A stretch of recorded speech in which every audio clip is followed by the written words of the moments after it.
Hi and welcome to the Science Fantasy Experience and to the Transformers the Show edition of Tales from the Toyshelf. But what is Tales from the Toyshelf? Well, I take a look at my shelves and at random pick a toy to talk about. But as it's a special, I am going to be picking a Transformer. I'm actually going to be picking 3.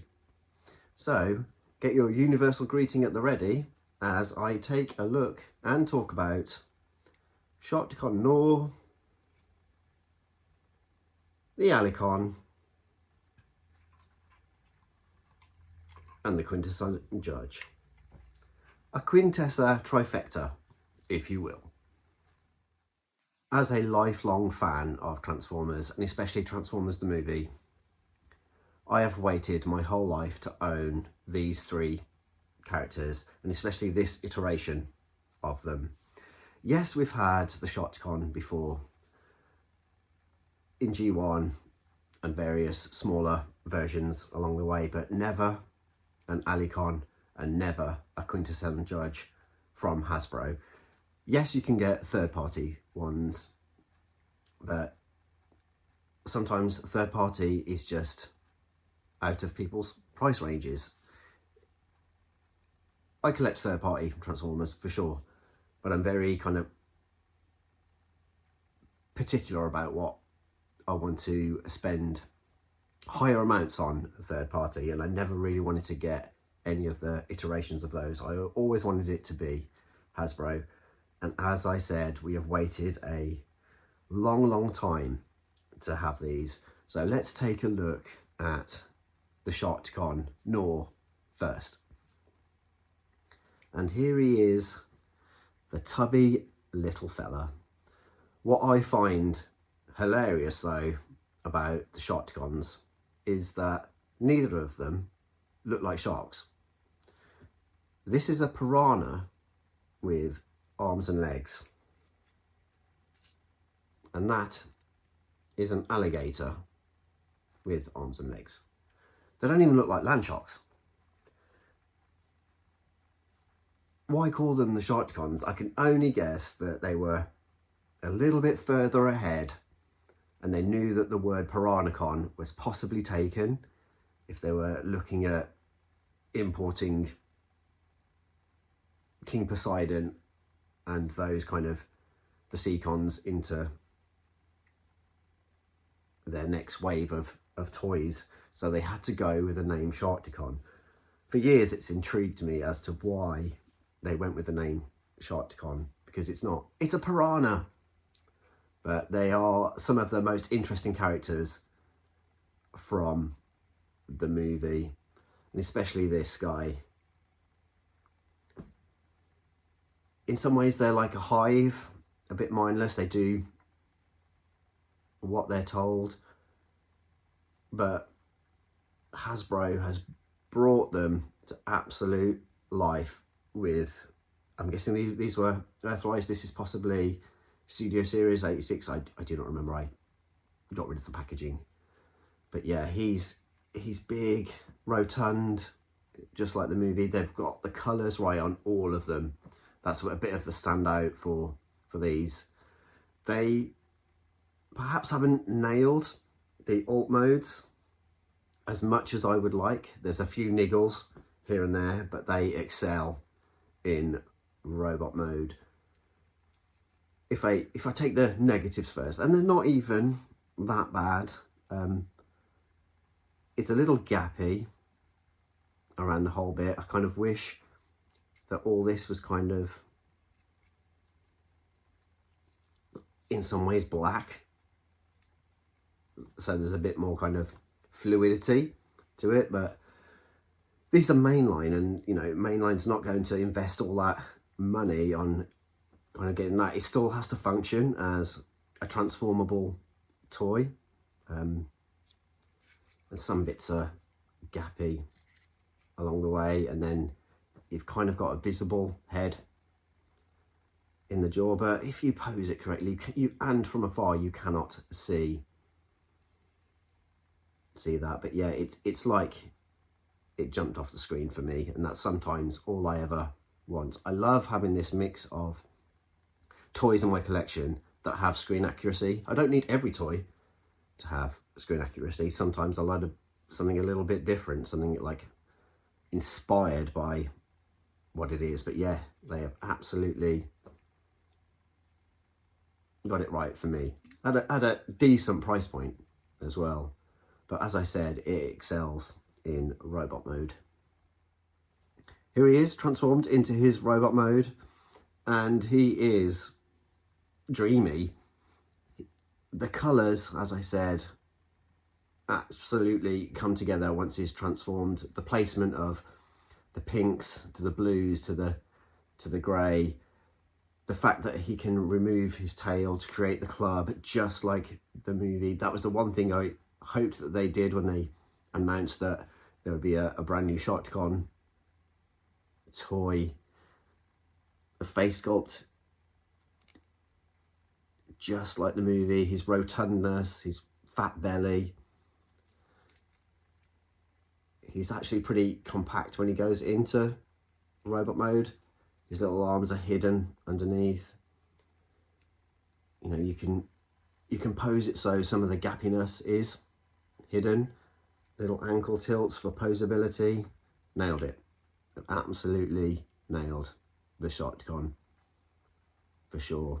I didn't know his name was Nor for years as well. I just thought it was Shotgun. I didn't actually own a G1 toy until like 2018. I'm glad that he is very much different to the G1 toy. I've mentioned it before where I'm glad that they don't chrome some of the mainline toys now, because that's very much steeped in toy aesthetic. When you're going for screen accuracy, I don't need the chrome. I need chrome on other toys. But yeah, he's a joy to own. The Alicon. I think this is the one I wanted the most as a kid and as an adult collector. There just wasn't a toy of him growing up. What I did was, in 1987, I saved up my pocket money, £1 a week, for 5 weeks, and I went to Zodiac, a tiny little toy store in the Manda Centre in Wolverhampton, and I went and bought the Seacon Overbite. Although, as my memory serves it, I'm pretty sure he was called Jawbreaker, but that's a debate for another day, because he looked as close as possible to having an Alicon from the movie. So that was my version of the Alicon growing up, because it kind of looked close enough. That's definitely a Landshark, Overbite, Jawbreaker. But yeah, again, they have absolutely nailed the Alicon. Again, colours perfectly, the greens and the purples. As you can see, we have visible fist syndrome, sadly, but I can forgive little things like that. Only recently, you know, I think it was picking up Cup from the Takara Legends. His fists are a little bit visible, but you learn to come to terms with these silly little things that collectors have in their minds. It's nice to have everything kind of hidden. You know, we spent years with various bits of kibble on Transformers, so there's still no getting around it, not without having to spend various amounts of money to have hidden bits. Ankle tilts, again, for posability. I feel like Hasbro started to take a lot more thought about engineering as the years have progressed. And yeah, he's big. Again, they've scaled these so well together. He's just that little bit bigger. You know, he's the first introduction to who you meet on Quintessa. And again, he gets so much better in robot mode. In robot mode, he actually kind of gains a bit more stature by extending the legs out as opposed to having them haunched in his alt mode. But the face sculpt is incredible. It's picture perfect. It is just as he is. And again, the subtle bit of turquoise in there. They have got that sinister face down to a T. The fact that you can double hand the weapon, again, just like the movie. If I'm going screen accuracy, I want to go 100%. The only niggle is these, the extra limbs.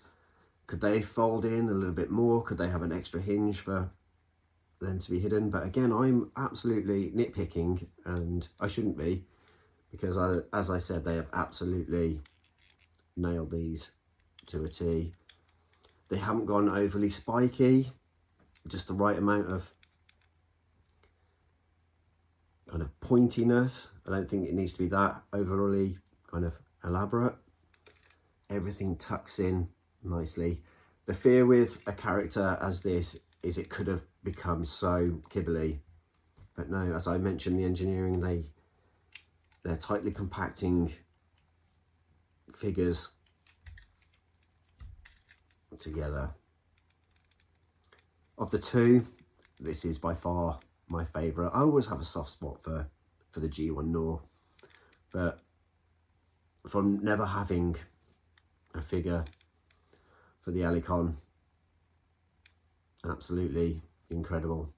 Obviously, he got retooled for the Pit of Judgment to get another character. But yeah, again, absolutely stunning.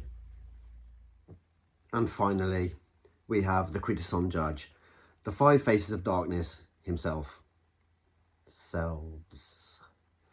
So I never thought they would ever make a Quintesson Judge.